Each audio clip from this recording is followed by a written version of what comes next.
Good evening, and thank you for joining us. Slimsney would like to welcome you to Mindfulness in the School Library.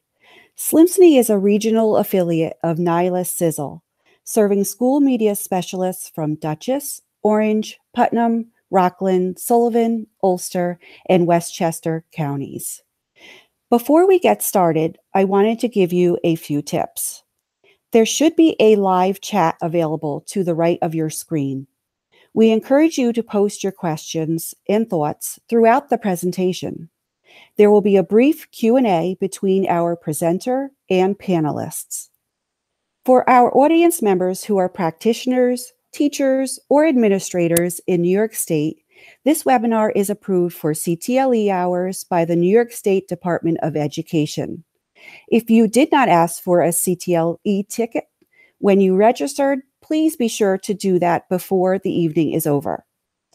Digital certificates will be emailed to the email address you provided. If you have not received your certificate by February 15th, please email info@slimsney.org. There will be a number of questions posed to attendees during this webinar. We would appreciate if everyone responded to the questions in that chat. For those registered for CTLE hours, if you do not answer the questions at the appropriate timestamps, we cannot award CTLE hours. This is the only way to ensure that you are attending the event and participating. Also, participants will also receive a link to the recording of this webinar via email as soon as it is available. Finally, this is just the third YouTube Live that Slimsney is producing, so please forgive us in advance for any technical malfunctions that may occur. Joining us this evening are four librarians from New York State. Jennifer Bleitcher is a middle school librarian, former high school English teacher, mother of two, avid reader, and lifelong learner. Her interest in mindfulness stems from a firm belief that our purpose on this planet is to achieve peace and serenity by evolving to our highest selves.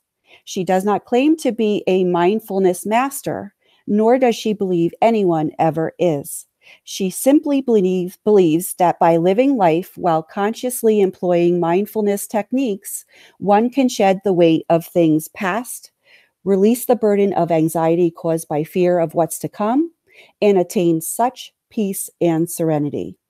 Jennifer Bleitcher holds a BA in English from Stony Brook University and a Master's of Library and Information Sciences from Long Island University at C.W. Post. She served as a board member for LISMA, Long Island School Media Association, and her local chapter of Moms Club International, Moms Offering Moms Support. In 2017, Jen was named SLS Librarian of the Year by Nassau BOCES. She was also awarded the 2017 Ellen S. Richards Award by the New York State Association of Family and Consumer Sciences Educators. In 2008, Jen was a member of the team presented the Program of Excellence Award by the New York State English Council. Michelle Sherman is a library media specialist at Monroe Woodbury High School Library. She has been practicing meditation and mindfulness for about 4 years now and says that it has really made a difference in her life. She believes that it can benefit many people, especially teens. Michelle has 2 children, ages 21 and 17, and loves to read and visit art museums.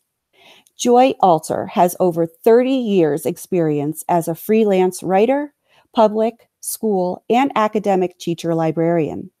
This past June, she retired from Greenberg Central School District, where she founded the Art of Happiness, an annual mindfulness program designed to offer middle and high school students strategies that place them in the driver's seat of their own happiness and well-being. She currently works in the Children's Department of Ossining Public Library and is training to teach yoga and mindfulness to their elementary school population. Emily Young is the library media specialist at Middletown High School. Her all-time favorite book is The Outsiders by S.E. Hinton, and she is a proud Potterhead. She is a dog mom of 4 dogs. In her free time, she helps out with several animal rescues, particularly Shepherds Beyond Borders, which specializes in German Shepherds. She tries to live her life being the person her dogs think she is. Emily is a part-time yoga instructor and a full-time kindness generator. Without further ado, I will turn the presentation over to Jennifer. Hello, everyone. I'm Jen Bleicher. First, I'd like to thank the organization for having me today. This is my first webinar, so I'm a little bit nervous, but I'm very excited to be able to present. Mindfulness is something very near and dear to my heart. I basically started my journey with mindfulness a few years ago when I attended a conference with my director, Dr. Bill Brennan, and Corey Muscara from the Long Island Center for Mindfulness. It had to do with mindful leadership.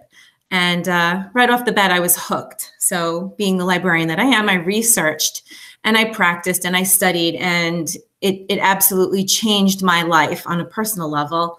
Overachieving, dealing with anxiety, multitasking, parenting.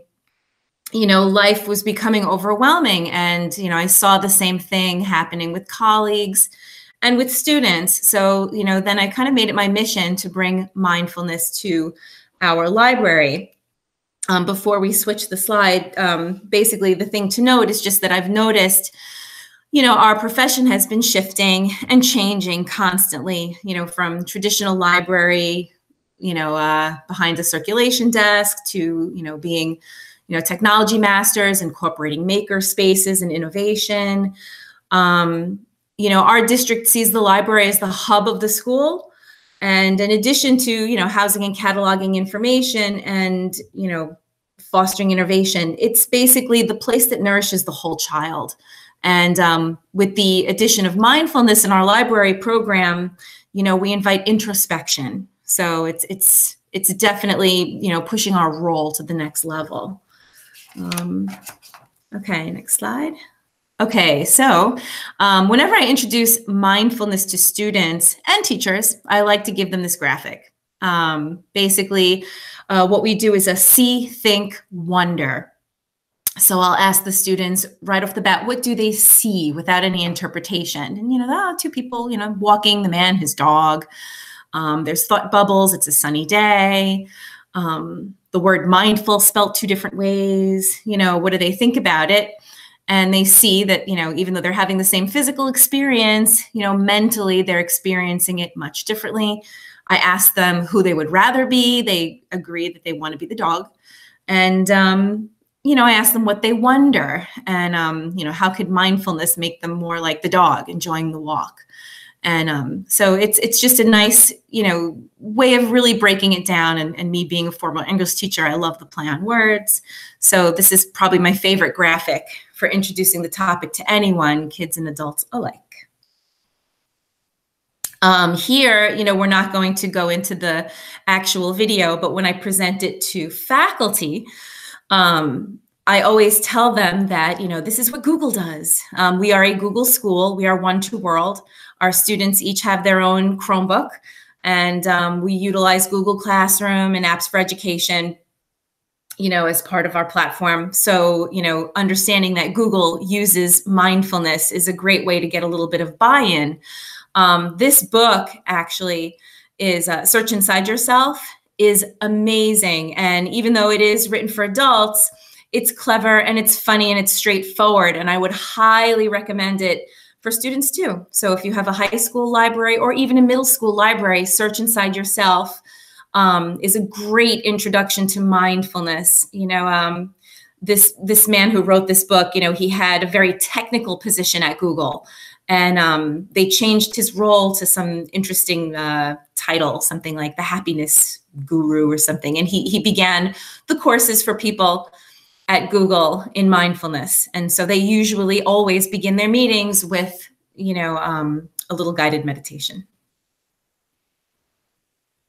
Okay, so definition. Here's our formal definition, or at least mine for now. Jon Kabat-Zinn. Mindfulness means moment-to-moment, non-judgmental awareness. It is cultivated by refining our capacity to pay attention intentionally in the present moment, and then sustaining that attention over time as best we can. In the process, we become more in touch with our life as it is unfolding, which sounds confusing. And, anytime you Google mindfulness, this definition will appear. So it requires a little bit of breaking down. Like, what does this mean exactly? Well, basically, Jon Kabat-Zinn, he's the one who brought, mindfulness to the West from the East. And he's also the founder of MBSR program at University of Massachusetts, which is mindfulness-based stress reduction. So he took a practice that has its roots in Buddhism and, turned it into something that is accessible to anyone, regardless of, religion and practice, because, mindfulness and psychology, it helps. And basically that attention over time is what helps you to regulate behavior, which is why it is so very, very important in schools. Next video, we could try and watch this. This is just a cute little video that I show for both 8th graders, high school, no problem, and for faculty alike, a great intro to mindfulness.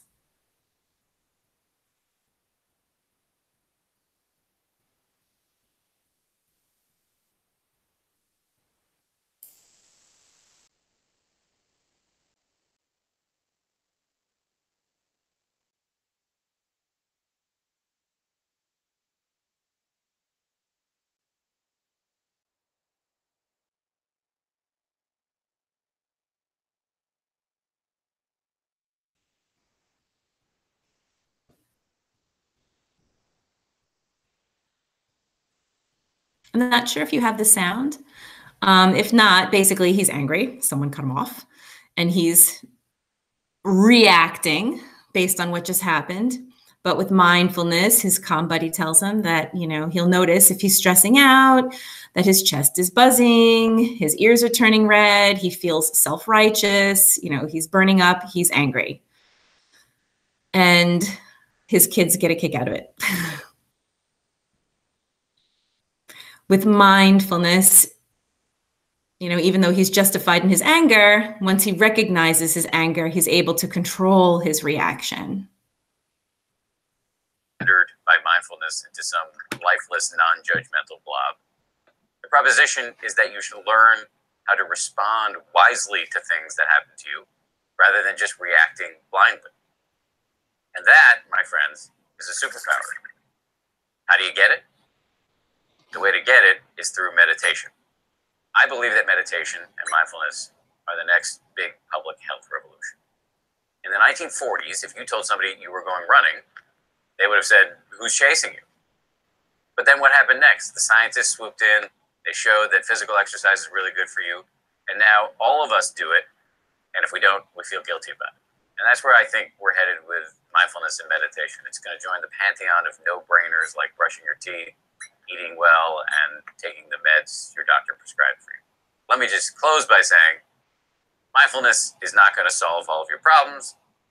It's not going to render your life a nonstop parade of unicorns and rainbows. Nonetheless, this is a superpower and one that is accessible by you immediately.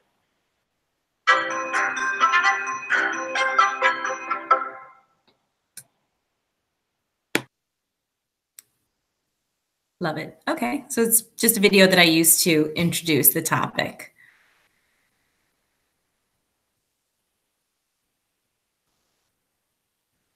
Okay, and the next slide. Okay, so neuroplasticity. Another way that I'm able to get buy-in from students and teachers alike is by explaining the concept of neuroplasticity. And, depending on the audience, you can get more or less technical with this one.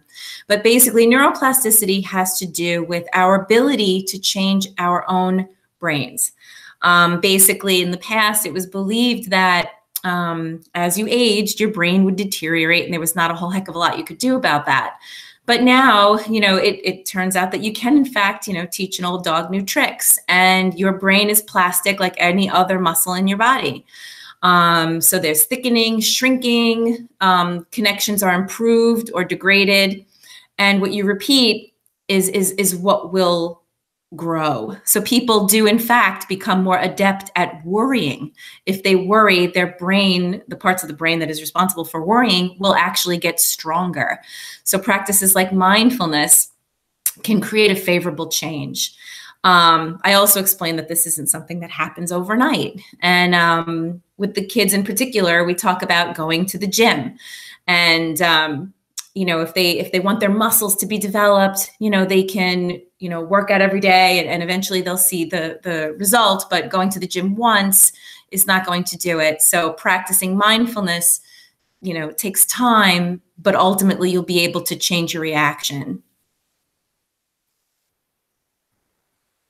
So to get a little more technical, the prefrontal cortex, which is the human brain, the part of the brain that makes us different from animals, thickens and the connectivity increases. And the amygdala, which is a tiny little walnut-shaped bit between your ears, actually shrinks. And the amygdala, is part of like the monkey brain or the primal brain that's responsible for that fight or flight response. And basically we tell the kids not to flip their lid. So it's kind of hard to show you, can't see me, but basically if you take your thumb, press it to the center of your palm, and then wrap the other 4 fingers over it, making a fist. And you could say that the thumb is like the amygdala on the inside, and the fingers in the front are like the frontal cortex, and you don't want to flip your lid. And then you could open up your palm and show them what it looks like to flip your lid. So to keep the amygdala under wraps, by working that prefrontal cortex and thinking through your reactions by identifying your emotions. Okay. There it is. Don't flip your lid. So basically, it's almost as if this sort of a technique will actually weaken certain connections in your brain. Instead of, acting in fight or flight and snapping at people when you feel frustrated or shutting down when you feel stressed, you're able to identify your emotions, see how things are affecting you, and then react appropriately. So it's almost like a disconnecting in a sense. That's a very, very, very big generalization, but it's a way that helps in explaining it to the kids. Okay, so another thing I like to do is put this slide up onto the board. Research over the past few decades has found that mindfulness training develops, and then I just leave it open-ended. Rather than asking the kids to identify or raise their hands, I ask them to simply look. And by just scanning over the list, there are things that they will naturally identify with.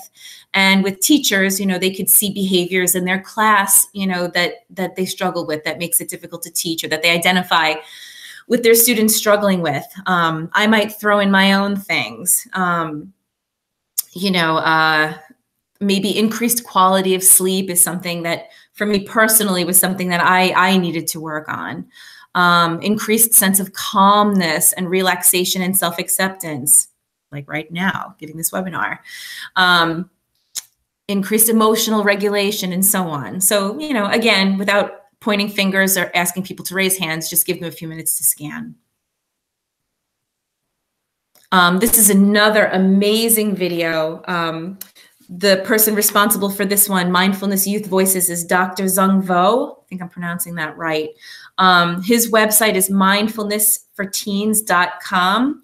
And basically, this is a great video that, kids love to hear things from us, but to hear it from other students is clearly much more powerful. And this book by Dr. Vo is probably one of the best ones that I've seen for teens. So if anyone has an earnest interest in this, in my school, I would hand them this particular book because it really speaks to them in their language, as does this video. Before I tried mindfulness, I felt threatened all the time. Really disillusioned with life. Confused. Tired, stressed, frustrated. Scattered all over the place. Overwhelmed. Anxiety over the future. Worried. It was kind of taking over my life. I tried mindfulness because I felt stressed out. I was very concerned with the future and what my day was going to look like tomorrow and everything that was happening. My life was always about what happened in the past and what's going to happen in the future. So by doing mindfulness, I live much more in the now. It's just a different approach to life. We all experience difficult challenges in our life, like stress, pain, and depression. Mindfulness can give us resilience to rise above those challenges and live life more fully. Mindfulness is a particular type of meditation where we bring our awareness to the present moment.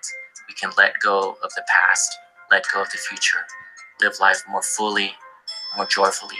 We all are too busy. I think it's a thing that everybody's just so busy all the time right now. You always have something that you have to do, or you're always going towards a certain goal. And mindfulness is just taking a moment to look at your life without any expectations. Take time for yourself rather than getting carried off in all the daily activities that you have. Mindfulness can be practiced by anyone, no matter what your religion, your age, or your background. We don't have to wait until we have time to do like a formal sitting meditation to practice mindfulness. We can bring that same mindful awareness to any activity that we're doing through our daily lives. So walking can be a meditation. Eating our lunch, brushing our teeth, being creative, painting, writing, or playing music can get us deeply in touch with the present moment. Mindfulness is available anytime, anywhere. It's a tool and skill that you can use for the rest of your life, and it's easy through simple daily or not daily exercises. It just keeps us all just calm and present, and I think that that's healthy for anybody. It can be beneficial for everyone, and you just have to go in with an open mind and take everything slowly instead of trying to get through like quickly and do as much as I can and as fast as I can do it. Instead, just enjoy everything you do and maybe look at life from a more positive perspective. So I really invite you all to try it, to experience it, and to see for yourself how mindfulness might be able to affect and transform your own life.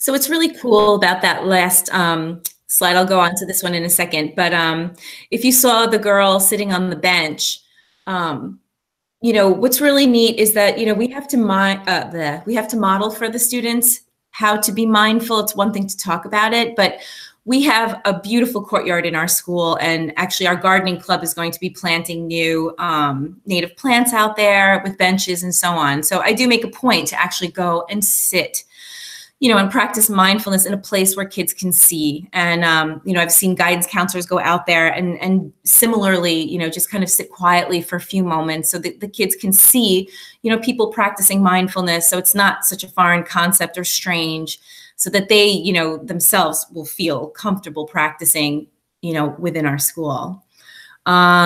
Here, this slide here just represents a couple of different packages of mindfulness. Basically, mindfulness is cultivating presence, but there are different ways that you could integrate it into your school program. Mind Up is a, you know, curriculum that Goldie Hawn Foundation created. There's workbooks and guidebooks and lesson plans and things that make it very, very simple, you know, to integrate it into your school. And what's kind of neat is I've actually heard that Goldie Hawn actually visits schools, which is, you know, kids probably don't know who she is, but teachers are probably super excited to see that.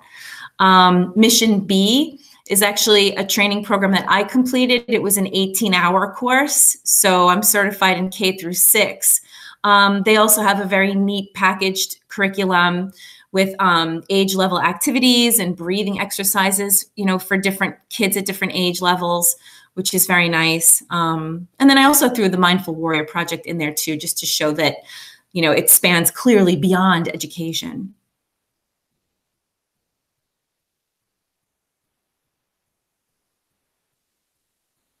Okay, and then just another thing to show the kids is, you know, who else practices mindfulness? Well, they practice it in the military. The picture in the top center is a juvenile detention center where they're practicing mindfulness, small children, a meeting, and athletes. I've actually had the privilege of pushing into some gym classes to do breathing exercises, and a big way to get buy-in and understanding from, the students is to tie it into what they know in sports. So we talk about getting in the zone and how athletes have to be mindful in order to perform well. They're not focusing on, the award they're going to win afterwards or the lecture they got from their coach prior. When they are on the field, they're tuning out everything else. They are completely in the moment. They're in the zone. They're mindful. And, 90% of athletics has to do with what's happening in your mind, not necessarily, what you do with your body. So, we discuss that.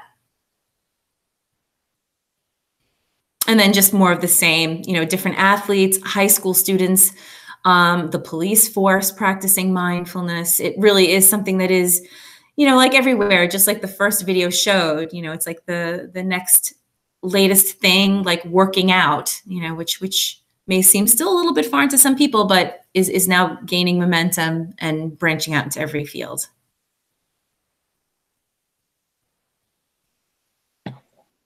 We're going to pause, Jennifer, for just a moment to ask you to answer the following question in the chat box on the right.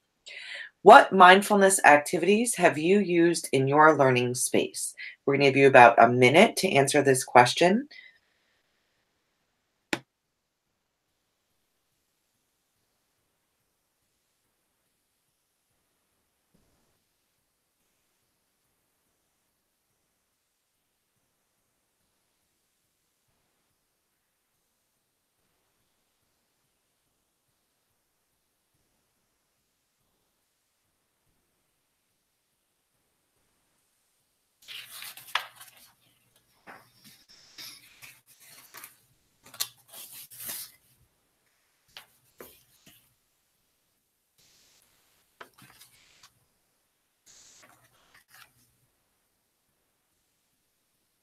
Okay, so now I'll share a little bit about what I've done at my middle school, spreading mindfulness throughout our building.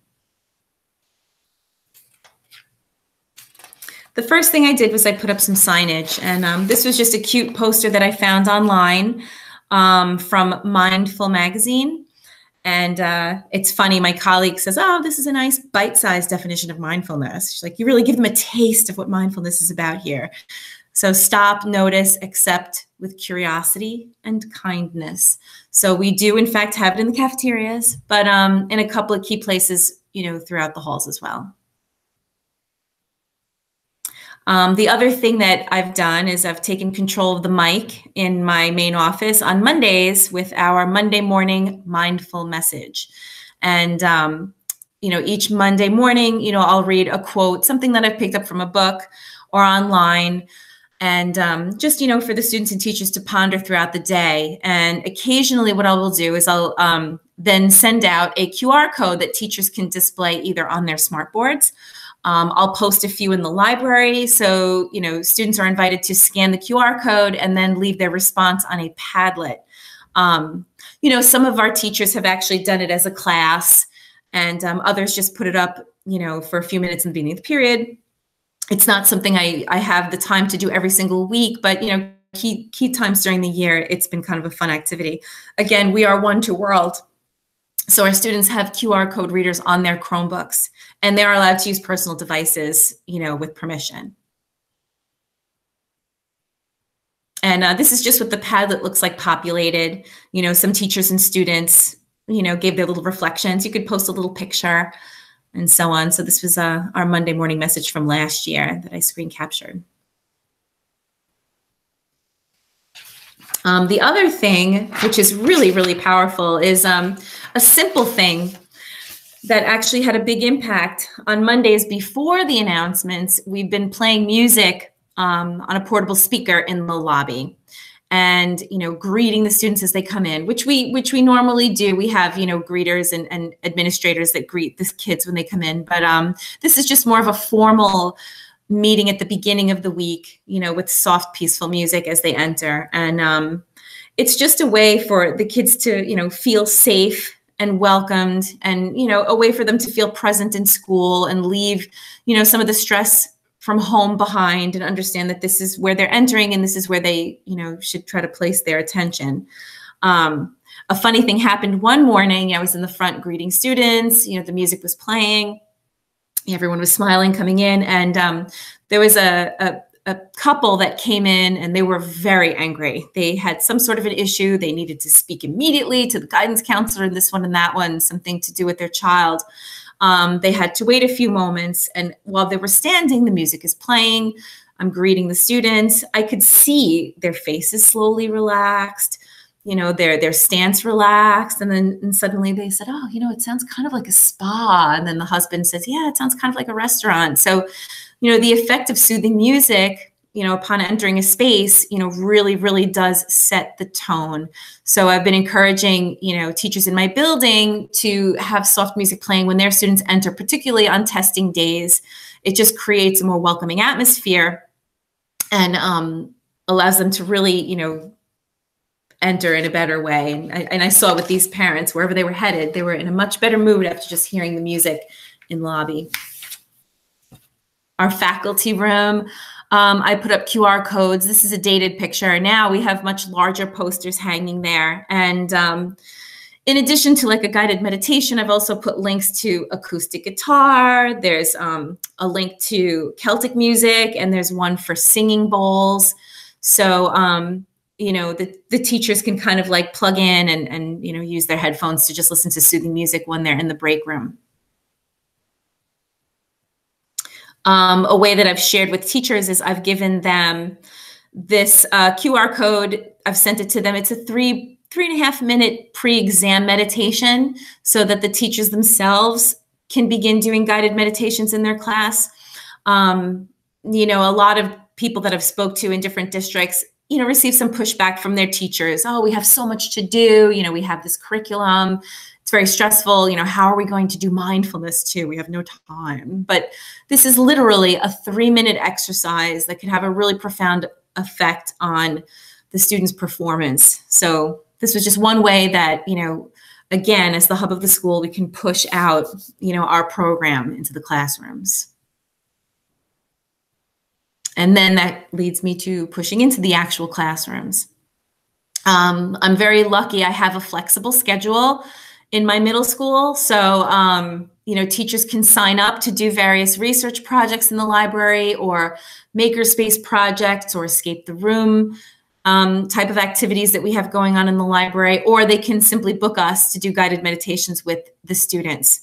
So I have lesson plans that I've created specifically for 6th and for 7th and for 8th. So as the students go up, it's fresh material. They get more technical. Neuroplasticity is something I discuss at the 8th grade level, for example. And this is just another graphic that I also use to introduce it to everyone. And we talk about what that messy cloud could actually mean. And we try to relate it to ourselves. Oh, you know what? That big messy blop coming out of the bunny's head is actually my students spilling cereal, my children rather, spilling cereal in the morning and then giving me a permission slip late. And then my one son can't find his sneaker, and then the cat knocked over, something else, and all that other stuff that I brought with me to school. And with mindfulness, I'm able to leave it at the front door when I cross the threshold. So just another great graphic for that, what do you see? What do you think? What do you wonder exercise? So this was an ELA classroom. And I like the pictures that I have of the kids here because some of them have their heads down. One of the concerns with practicing mindfulness and teaching meditation to students, any form of meditation, is that it may not be comfortable for some students.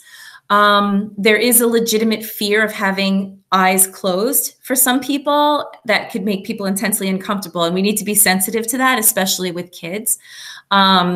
This class also had a lot of gigglers initially. So I always give them the option of keeping their eyes open if they wish. Usually I'll have like a mandala or some sort of image on the smartboard that they can focus on, or they're welcome to look at me if they don't feel comfortable closing their eyes.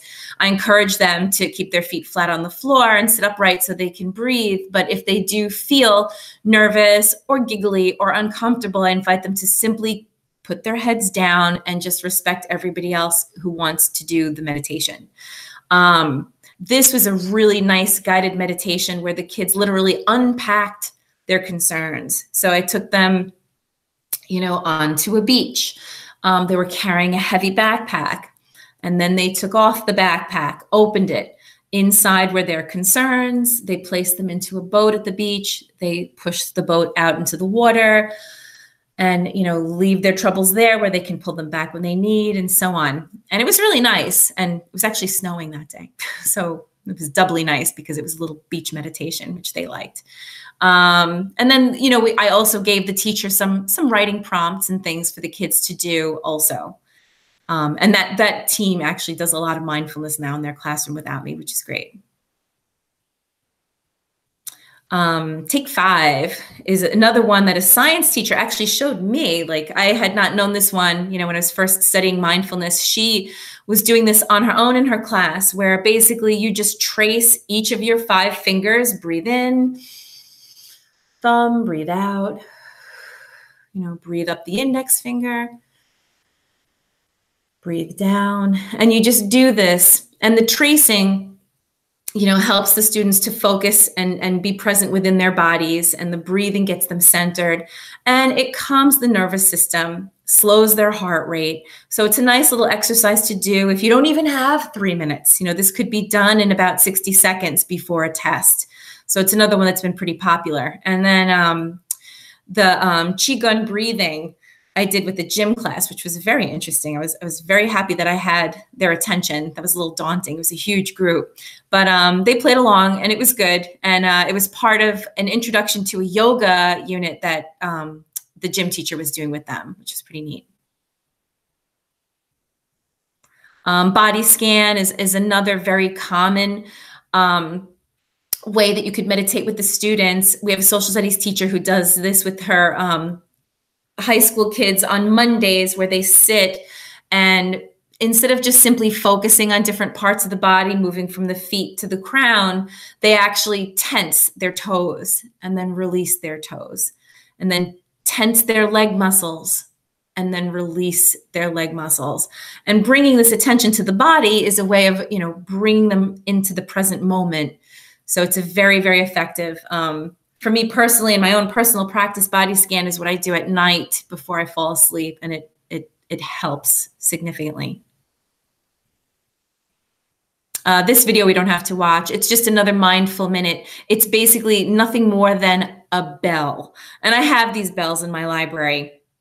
But if the teacher, had something of such, it's basically you listen to the sound of the bell until it finally fades and then raise your hand.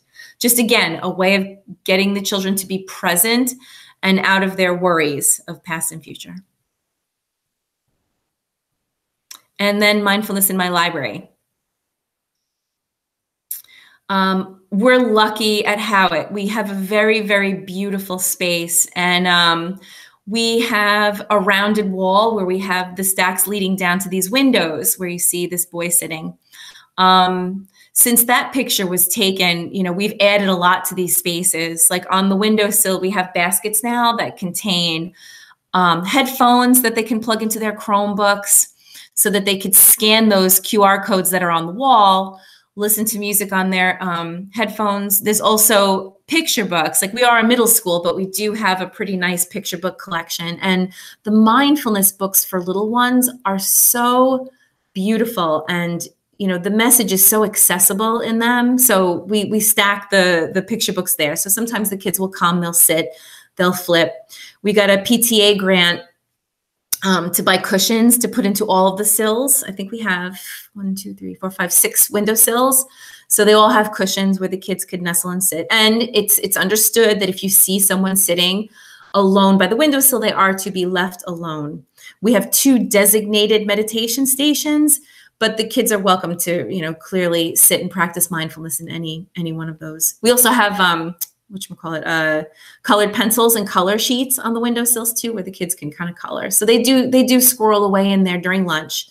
And again, when you think about the changing role of the library as a place that nurtures the whole child, and not just houses information, it's a place, we're non-threatening. We don't give grades. We let them explore on their own terms, access materials on their own terms, whatever interests them. And, you know, they can get a little zen while they're there.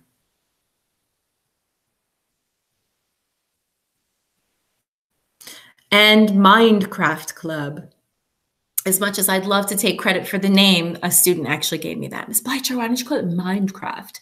So our Mindcraft Club is something we were lucky we got club credits to do. And basically this is our, you know, second year doing Mindcraft. And it's a club that we run after school, and we practice different techniques for being mindful. And relieving stress. I found online, actually a colleague found it for me, the tree of contemplative practices. And I don't know if you could see it, but there's like relational practices, movement practices, creation practices, and so on, relational practices. So we basically each week would focus on a different one. The kids joined a Google Classroom where I gave them links to guided meditations and activities and music links and stuff. And it was really, really nice experience. We had some students whose guidance counselors, you know, recommended they stay after for, you know, the program. And then a couple of kids who just, you know, were part of our lunch crew, who were curious, who liked us and decided to check it out. So, you know, we're very excited to have more students involved in it this year, even than before, which is great. And then just another flyer. We did do actually, I think it might be on the next slide, but we did an eating meditation. Oh, and then this was another thing that we talk about with the kids, this formal versus informal practice. So, in Mindcraft Club, we talk about the fact that, you know, rewiring your brain through mindful practices is like working out at the gym. And if Miss Bleicher ate too much food around the holidays, I could do, you know, gym work. I can get on the treadmill and I could do aerobics and I could lift heavy weights. That would be formal practice. Informal practice would be me wearing my Fitbit and taking extra steps or walking the stairs instead of taking the elevator. You know, both techniques will eventually get the desired result, but formal meditation is like the heavy lifting, whereas, you know, informal practice, where you just gently remind yourself throughout the day to be mindful, to be present, to be appreciative, to ground yourself, you know, to open your eyes, to tune into your senses, you know, is also just as important. So for the kids, it wasn't so much, you know, sitting on the cushion and, doing the breathing exercises, but we talked about mindful walking, mindful eating, you know, mindful communication. You know, we did skits, and it was really great. It was a wonderful experience.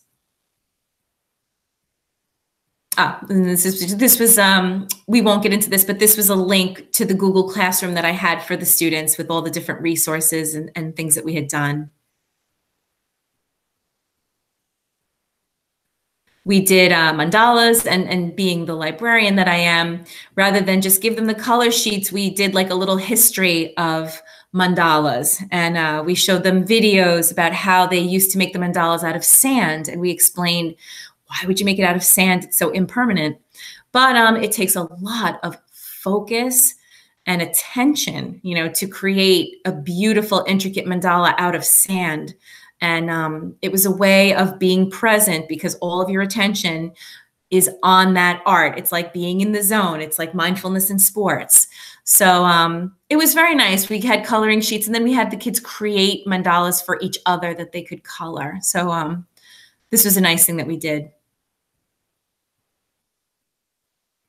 Another thing that we did, there's a really, really great, actually, it's a book called A Mango-Shaped Space by Wendy Mass, which is about a girl who had synesthesia.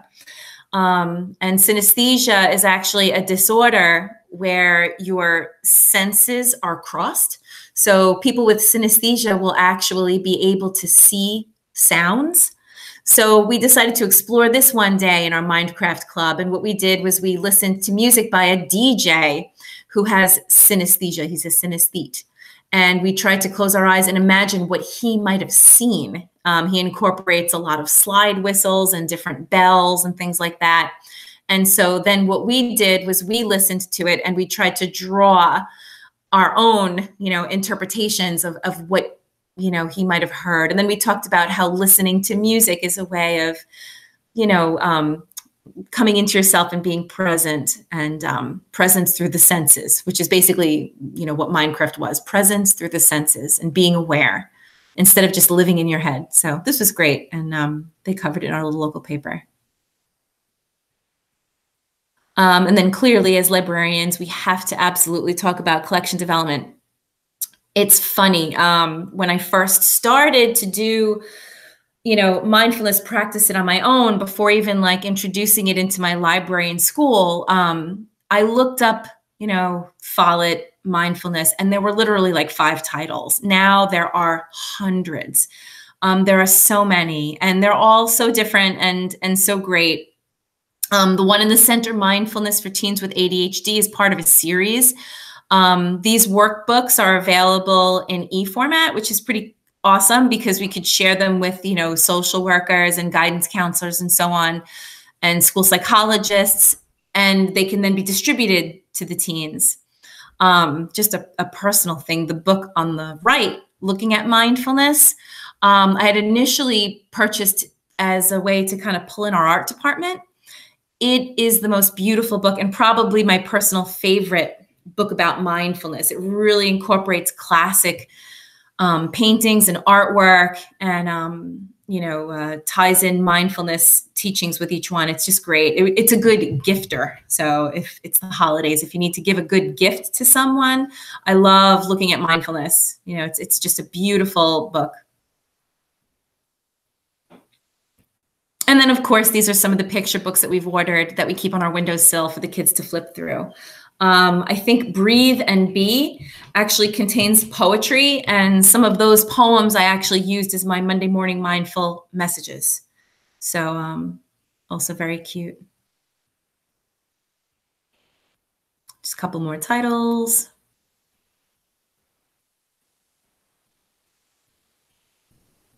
More titles. There's even graphic novels out there now. So there's like a superhero mindfulness book for a different, audience.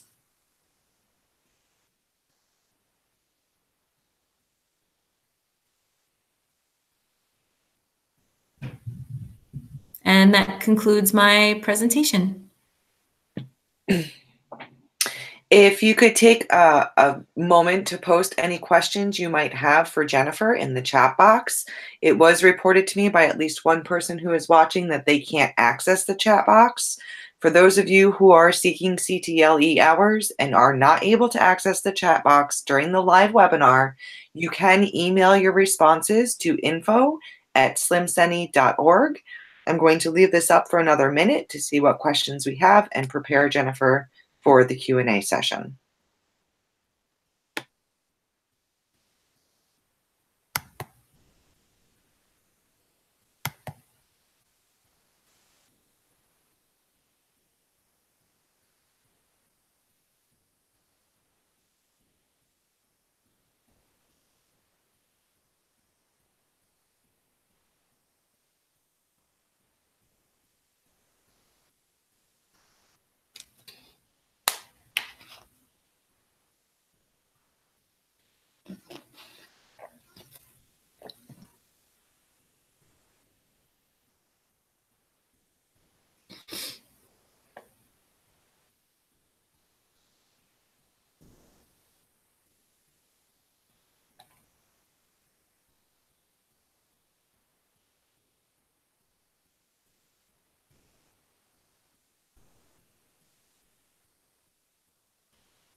So while we're waiting for some more questions here, I could anticipate one that came up during a previous presentation regarding religion.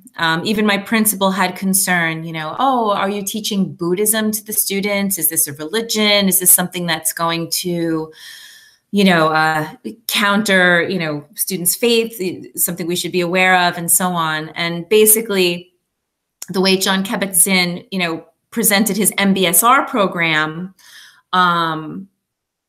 it's not any faith. It just has to do with basically, focused attention. It's a brain skill. It's not a form of worship at all. As far as a list of books that I have in my collection, I can definitely provide that. I will share them with the organization so that they can then share, I guess, maybe on a website. I do also actually on the Howitt Middle School website, we do have our mindfulness resources separate. If you click on Mindful Library on our website, we do have a list of our books and ebook collection there. One more question I'm seeing is, how do I handle pushback from students and parents? Well, as far as the students are concerned, at the middle school level, we have gigglers. And, I tell them from the get-go that I anticipate the giggles. So, and I definitely don't come down on them in a hard way. I just tell them, if you feel giggly, that's okay. If you feel a little bit nervous, closing your eyes, that's okay. Just put your head down. As far as the parents, we've got a really great relationship with our PTA, and our library often presents there. So, we've had, good success, and we've had no pushback from the parents. If anything, the PTA has been really excellent and supportive.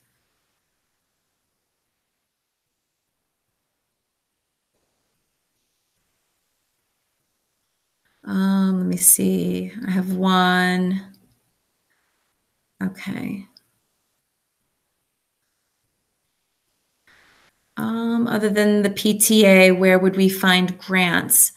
Well, for us, we only really had the one grant from the PTA for the cushions. Our administrators are the ones who approved the club credits for us. So we were very lucky. Basically, we put in the proposal and it was accepted. We also have the ability in our school to run our own professional development. So you could propose an in-service course. So I've done that a couple of times as well, in addition to a collegial circle. And if they're approved, teachers can sign up for payment or credit. So, we were lucky to be able to spread it that way. But as far as, bringing mindfulness to your library, you really don't need a lot as far as supplies. Like, even cushions are optional. You could practice mindfulness sitting up. You don't need yoga mats. You don't have to sit in the lotus position or anything like that. As far as the QR codes, it's as simple as having a printer. Any suggestions for how best to get started and get buy-in with 300 plus students throughout the day? Basically, the best way to get buy-in from the get-go would be, let me think, how did I start? I began by making mindfulness visible, by posting mindful messages in my library and by setting up the space. So, and introducing that when we do orientation. So as soon as the sixth graders come into our building, we show them, these are the places where you could practice mindfulness, where you can sit if you need a mental timeout, and so on. Let's see, next question. Okay, thoughts on how to do this on a fully fixed schedule. If you have, like, for example, elementary classes, I did learn from another librarian. She ran a workshop, which was amazing. There are actually picture books that introduce mindfulness. You could actually do mindful practices with the picture books. That would be one way. Or even just incorporate a short guided meditation before you begin the lesson. I think actually with a fully fixed schedule, it's better because you see the same students throughout the course of the year. So by the end of the year, they will really have been able to cultivate their own practice. So I think that would be a benefit. Do I use the breathing app, Calm? Oh gosh, there was one app that I had on my phone for a little while, but I actually haven't used it in a long time. If anything, I just use the music on my phone. I use my, oh, I don't want to say Alexa. If I say it out loud, I'm going to set it off in my house. But there's guided meditations through that I've downloaded that I use in my home.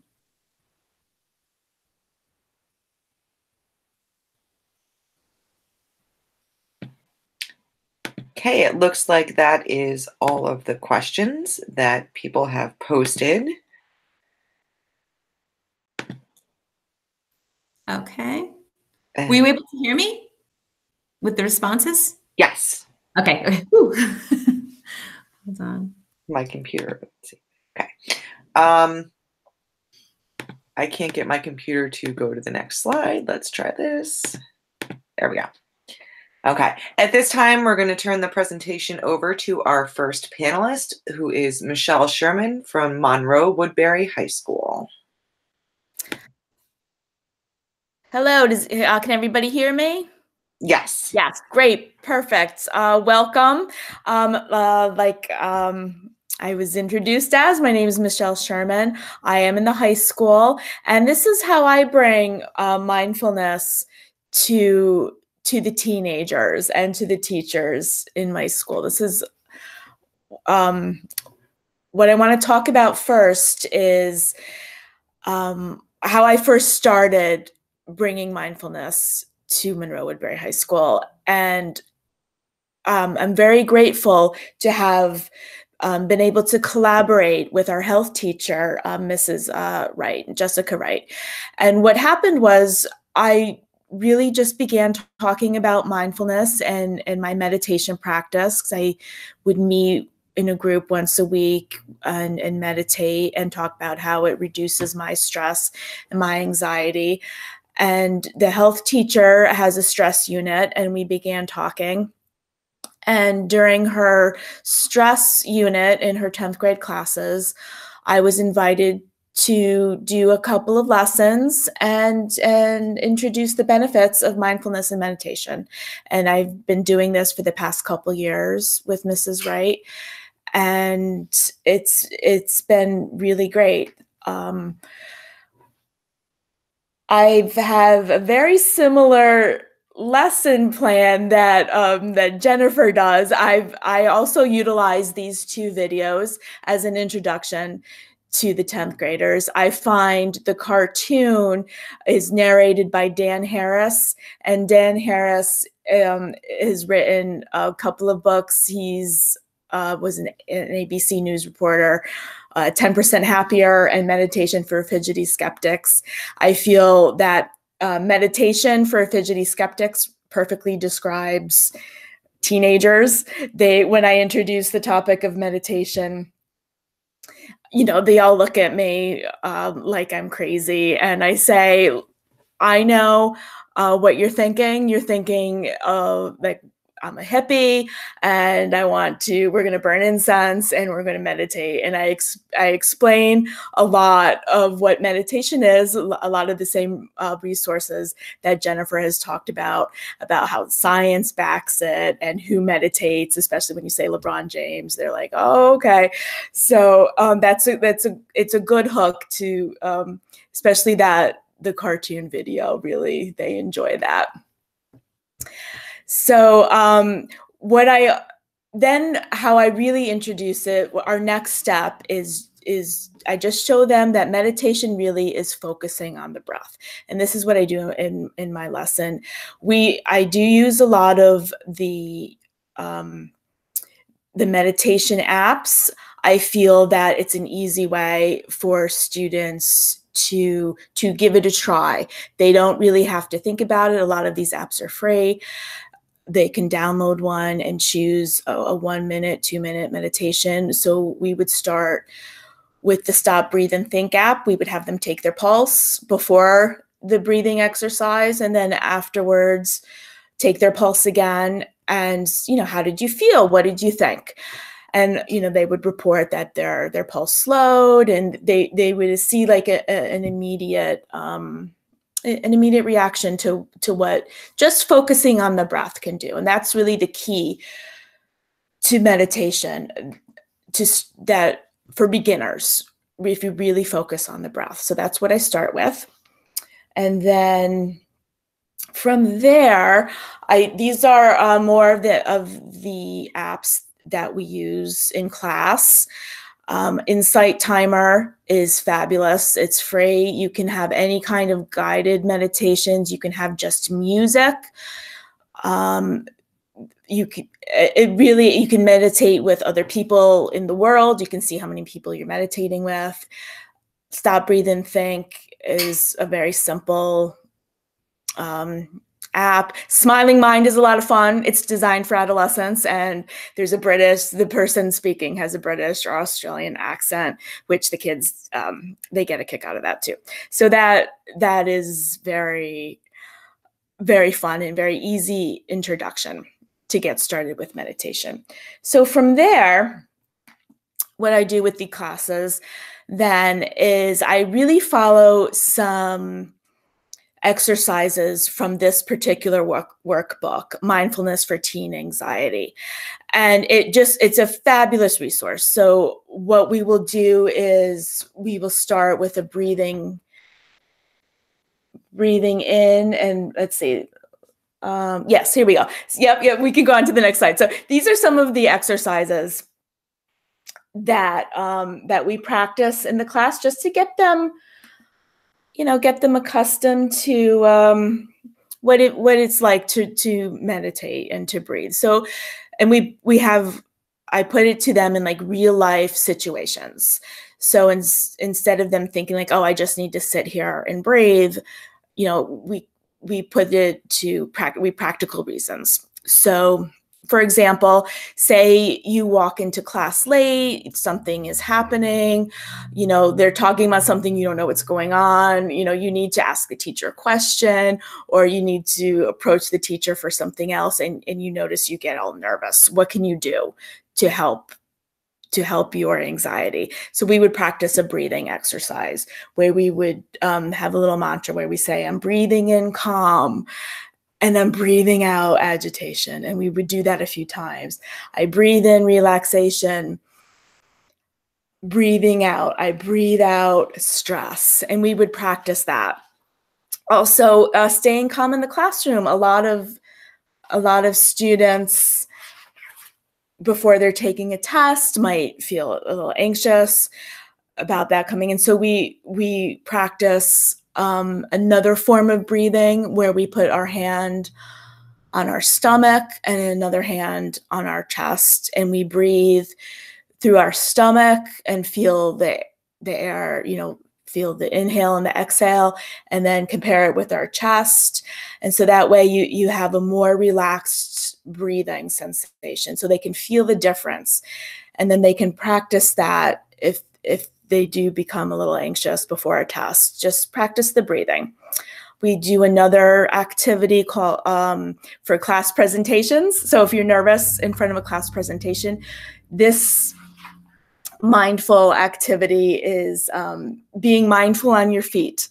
So at this point, I have the students stand, and we do sort of a body scan, but the body scan is, we focus on our feet, feel the sensation of your body weight resting on your feet, and feel your socks. How do your socks feel? And of course they do smile and giggle a little bit at that. But then, I just say, since you're focusing and you're breathing on, like, say, your feet, you're not focusing on your anxiety.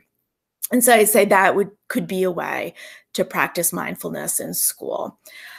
One of my favorite things that we do is mindfulness exploring tastes. And I give them a piece of chocolate, and we do a guided meditation on one of the apps. And that's a lot of fun. I have them unwrap the wrapper. I give them a piece of Dove chocolate, and they smell it, and they move it around in their mouth, and they close their eyes, and they take in the sensation. So that's my favorite. I think that's a fun one. They really like that one. So what else I do in the school is I think what's important is if you, and as working in a library, being a librarian, we know if you can make a connection with at least one teacher, at least with one person in your school, that can make a big difference, and that can start you branching out into having an impact in other places in the school.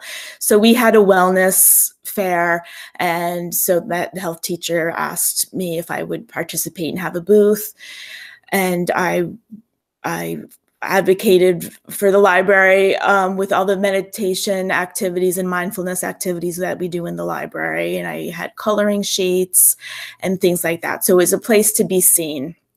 And that was really nice. So it's nice to, if you can just make one connection with somebody, and then it will grow from, it can grow from there. So now, how I incorporate mindfulness actually in my library is, I have the book display. I have the sign stressed out. Do you need to relax? Do you want to learn more about meditation? And I have this display actually over our textbooks that we have for the kids to use. So when they go get a textbook, they can look up and learn how to stress less and how to be mindful. So I've noticed a few students picking them up as well. So other areas that I have throughout the library are the benefits of mindfulness. I just have a little sign that says what it can do for you. I have the app page that I had shown before. I also have QR codes set up so they can point their, I notice on my Apple phone, if I point my camera at the QR code, it picks up the link. So most kids don't even need a QR reader, but they can download a QR code reader, and they can do a 2-minute, 3-minute meditation. I have one for sleep. A lot of teenagers tell me they're tired. So I say, well, why don't you try one of these meditations before, when you're at home? What I also have in the library as well as this bulletin board that says, take what you need. So what this is, it just has encouraging sayings and some mindful advice on Post-its. And as you can tell, this used to be a full board, but people, they do take it, believe in yourself, don't give up. I have encouraging statements. I also have more mindful sayings like mind over matter, live in the moment, things like that, just to remind them as they're walking out the door to be mindful, and even a little meditation, breathing in and breathing out. I find that if the teens, if that's what they can take away from meditation, is just taking a moment to breathe and breathe out, then I feel like I've succeeded in starting the mindfulness program, with the kids. I also have coloring displays. I have coloring, a lot of students tell me it does reduce their anxiety. It's their favorite part of the day when they come into the library and they get to color. I have bookmarks and some things on the table. These girls were the ones who told me that they really enjoy the coloring. It calms them down. And then other students who are taking part in the mindfulness of coloring as well. So that's a fun thing to have in the library. These kids are very chatty, and so it really did calm them down. On my library website, I have this mindfulness and meditation Padlet that has other resources. So if they're looking for resources, they can go to my website and check out what we have there. And that's just a little resource list where you can access some of those things. And that's it. That's pretty much how I incorporate mindfulness into my library, into my high school. So thank you. Okay, you're going to take a minute to answer in the chat box. What are some reasons you can think of to incorporate mindfulness in your learning space?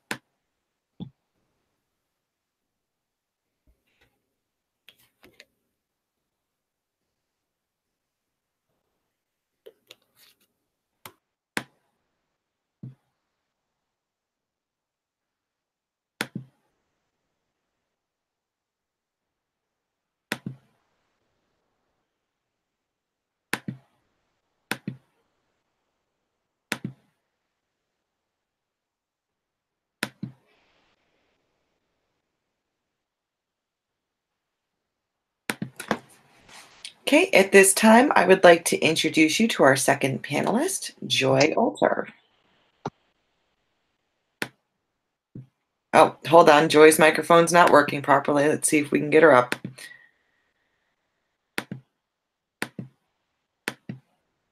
Okay. For some reason, Joy's microphone is definitely on mute, and I don't know how to get it to unmute. So bear with us for just a second, please.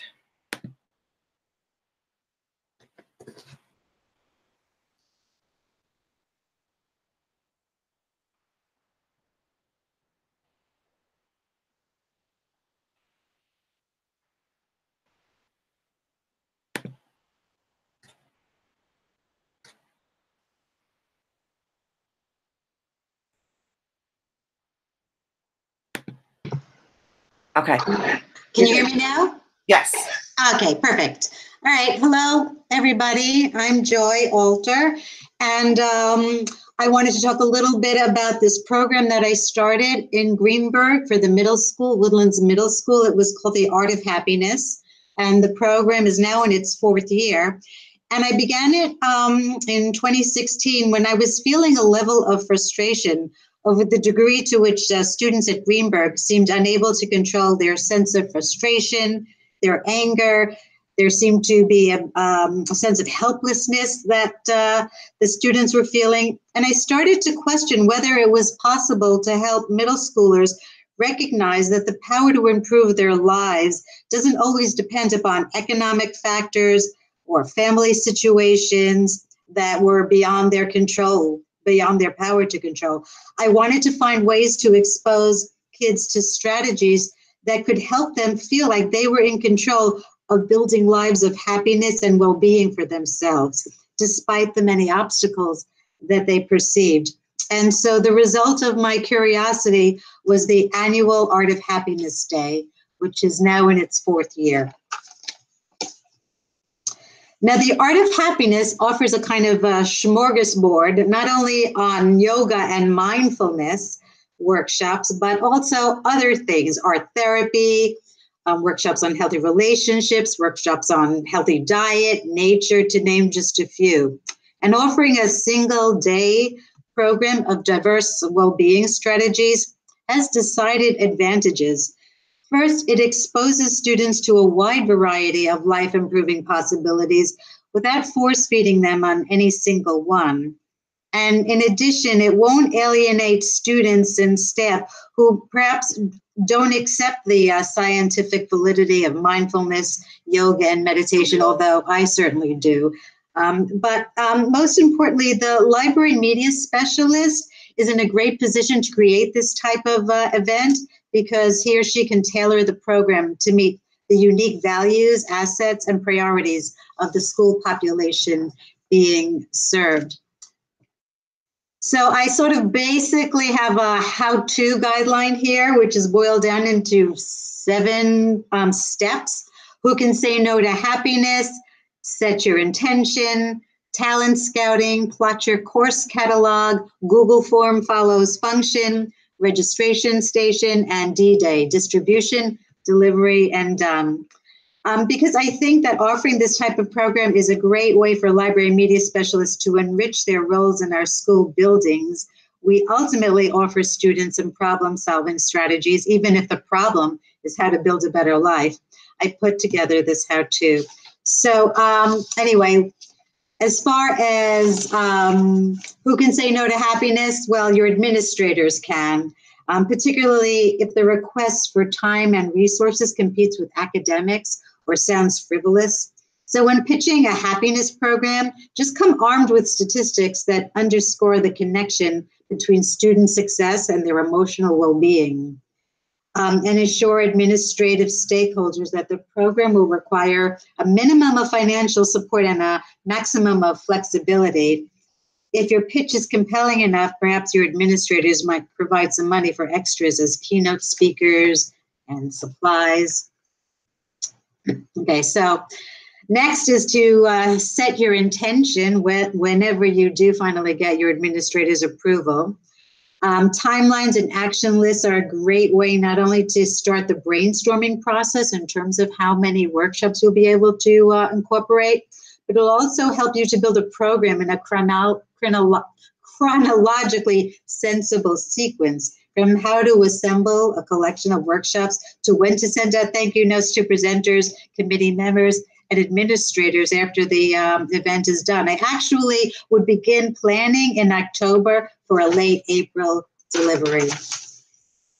The talent scouting, of course, is very important, both in-house and your community colleagues. Once the administrators are on board, your teachers will more likely be motivated to join your roster of workshop presenters. I send questionnaires that survey their skills and interests. And a school needn't be comprised of master yogis and gurus, just teachers who are willing to share with students their own stress reduction recipes. Any given teaching staff is likely comprised of knitters, bakers, Zumba enthusiasts, gardeners, jugglers, and any range of hobbyists at various levels of proficiency. We had the school nurse run a smoothie making and sampling workshop, for example. It was for a program on healthy snacking, and the only expertise required was how to use a blender. So invite the public library as well, local hospitals, nonprofit organizations whose mandate is to provide educational outreach to residents in the school's geographic catchment. For example, Woodlands Local Public Library, Greenberg Public Library, they ran a free workshop called Shelve Your Sorrows, which profiled popular self-improvement books, many that had already been profiled in these prior presentations. My Sister's Place, a nonprofit organization in Westchester County, aids victims of domestic abuse. They came in and ran a free workshop on dating smarts. And local hospitals will present free programs on diet, exercise, and other health and well-being programs. Next, you want to plot your course catalog. I have a sample of what my course catalog, a couple of pages, look like. You select and assemble the course offerings from teachers and community that reflect the widest variety of student interests and tastes. Be sure that there are enough workshop choices to meet student registration. For us, it was 14 workshops, comfortably satisfied our roster of about 250 students.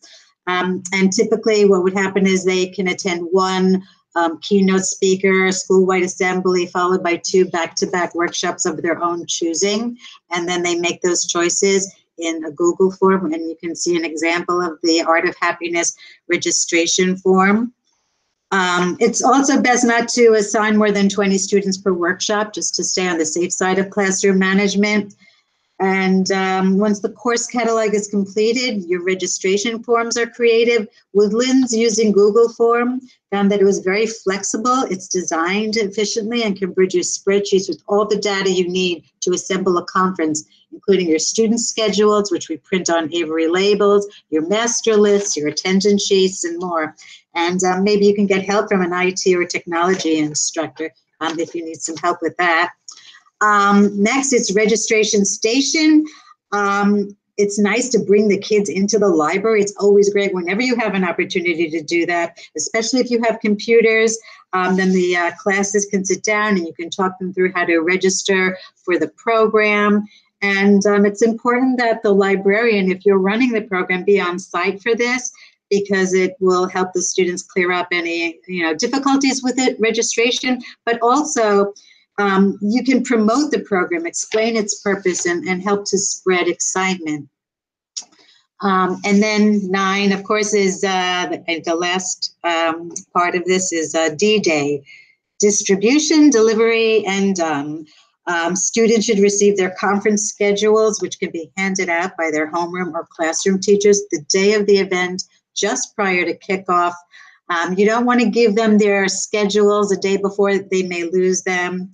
Presenters should also receive that day a packet of information that includes their master's schedule, their individual workshop attendance sheets, and evaluation forms, which are really, really important. Presenters should be prepared to leave 5 minutes at the end of their workshop so that students and staff have an opportunity to complete these evaluations. And I think that these evaluations are critical to really building a program in which students have buy-in. And also you as the library media professional will have a lot of information from these evaluations and know how to make your own library, not just a 1 day or 2 day event hub, but a full year hub that helps promote student well-being. That's about it. Oh, and that's it. Start learning the art of happiness. It's easier than math. I like that graphic.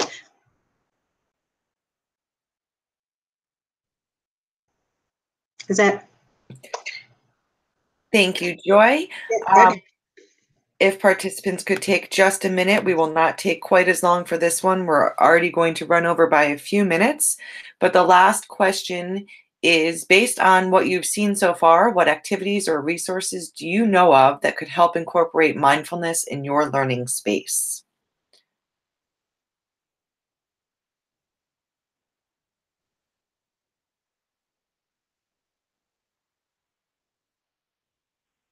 Okay, at this time, I'd like to introduce you to our third panelist, Emily Young. Hi, everybody. Just making sure you can hear me first. I'm Emily Young. I'm the librarian at Middletown High School. I've been at Middletown for 2 years, and I can't imagine being anywhere else. I have a soft spot for creatures that need to be rescued, children and animals alike, and I feel very much at home in Middletown. I'm a yoga instructor, which is where a lot of my practice in mindfulness is stemmed from. So just a little background on Middletown. For those of you who don't know, Middletown is a very large Title I school in Orange County. In the high school alone, we have about 2,300 students. That number is projected to increase to 2,500 by 2020. Our students are a majority minority, and most come from very poor backgrounds. Over 70% of our students are considered economically disadvantaged, according to the New York State report card. Last year, we actually started a grant to give all of our students free breakfast, lunch, and dinner. The idea is that it's safer for the kids to be on campus rather than out on the streets. We are fortunate enough to be able to bus the students when school ends at 2:30, at 3:30, and then again at 6:30 after they have dinner. Middletown itself has a pretty high gang prevalence in the community, which makes it pretty hard to motivate the kids to stay in school and actually graduate. But for anyone who has come to visit our school, you might have noticed that our facilities are in excellent shape. The idea is that if you erase the look and feel of poverty, then the students will be more likely to succeed. So one of the biggest things, we do several things in the high school library to ensure that our students are practicing mindfulness. A lot of the students at Middletown struggle with severe anxiety, oppositional defiant disorder, and social emotional issues. I've created a library space that will support all of the students, but particularly the struggling ones. All of the students are welcome into our space. We see probably 400 students a day, every day. I have a great relationship with the deans and the guidance counselors to ensure that we're creating a space where students feel welcome to tune into their feelings. They're allowed to feel exactly what they feel, and we use the library as a space for this to happen. Just to show you a little bit about our space, one of the biggest things that our students need help with is social emotional support. We've created several areas in the library to support this.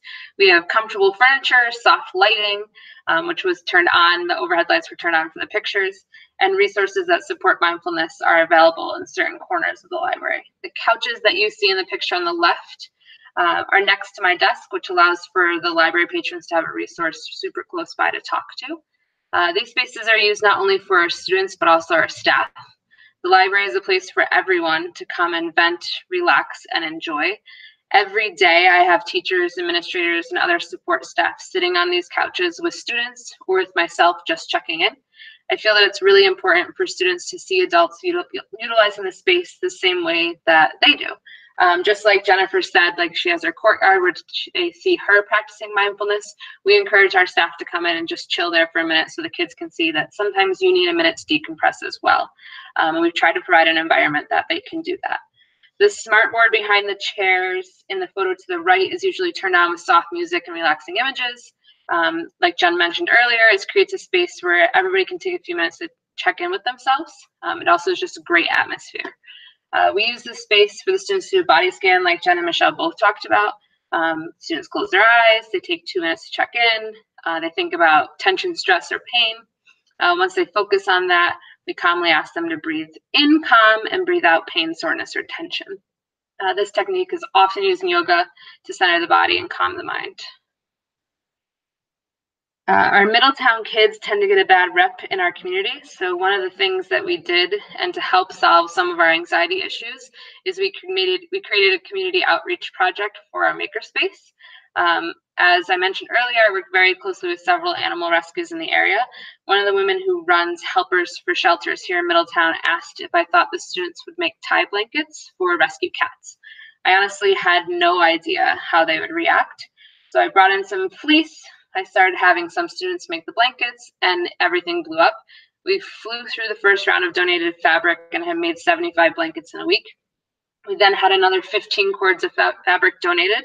And so far, after a count yesterday, we made a total of 250 blankets for the local shelters and rescues. All of the donations come with a card that says they were made with love from the Middletown High School students. The blankets have been a great way to help students deal with anxiety. The act of just tying knots helps anxious students focus their energy into something positive. And seeing the blankets go to animal rescues has helped create a sense of accomplishments for the students as well. Some of our more challenging students have bragged about making the blankets to their deans and teachers. It's created a super positive environment in the library. And a lot of times we have students in the library who are just hanging out. So we grab a blanket and have them spend their time creating rather than just hanging. We have numerous staff members who've joined in on the fun. You can often see the students walking in the halls while tying the blankets. I've given security guards blankets to tie and our SRO so the kids see them actually doing it, which is fun. Some of you might already use Stick Together if you're in a library. I purchased these from Demco, not knowing how the students would react to them. And this has been one of the best purchases I've ever made. They are obsessed with them. They flew through the first 4-pack in a month and constantly ask for more. We use the Stick Together as a decompression tool. If a student is feeling particularly anxious or fiery, as I call it, we give them an envelope of stickers and tell them to go stick. We don't tell them what the image is going to look like, so it's always a surprise. We allow the students to listen to music while they do it, and a lot of times we have deans send students down to stick in order to decrease stress. This is a particular popular area in the library during our quarterly testing or before holiday breaks. Myself or my teaching assistant will check in with the students in this particular area to see what's going on in their heads. We'll grab a handful of stickers ourselves and stick with them and just chat. It's a super non-confronting way to check in with a student. And I found they tend to open up more when we're using the Stick Together rather than talking one-on-one at a table. Any class that I teach, I always start with a worry box, which you can see on the right there. I have the students on the way into the classroom write down their worries. It can be as simple as I'm worried about my math test to anything heavier. If a student wants to discuss it, I ask that they put their names on their little sheet. Otherwise, it's completely anonymous. I tell the students that for that class period, I hold on to their worries. So while they are with me, anything that they are worried about happening outside of the classroom is my responsibility, and that I will hold it into my heart for them.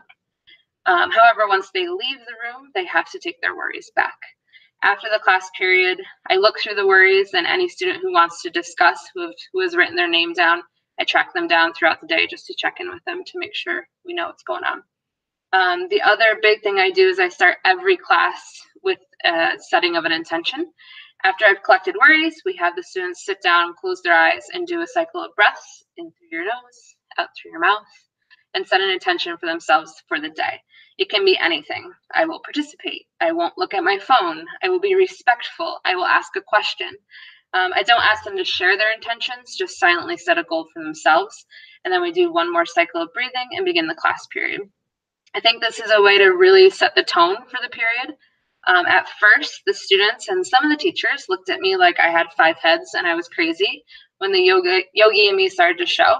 However, once they realized how helpful it was to settle the class and set a relaxing tone, everyone caught on. I still get a few eye rolls from the kids, and they always say, "Oh man, we have to do our yoga now." But overall, it's been a pretty good outcome. If you have any questions about any of the things that we do at Middletown, feel free to reach out to me. This is my contact information. So anything that you have questions about, let me know.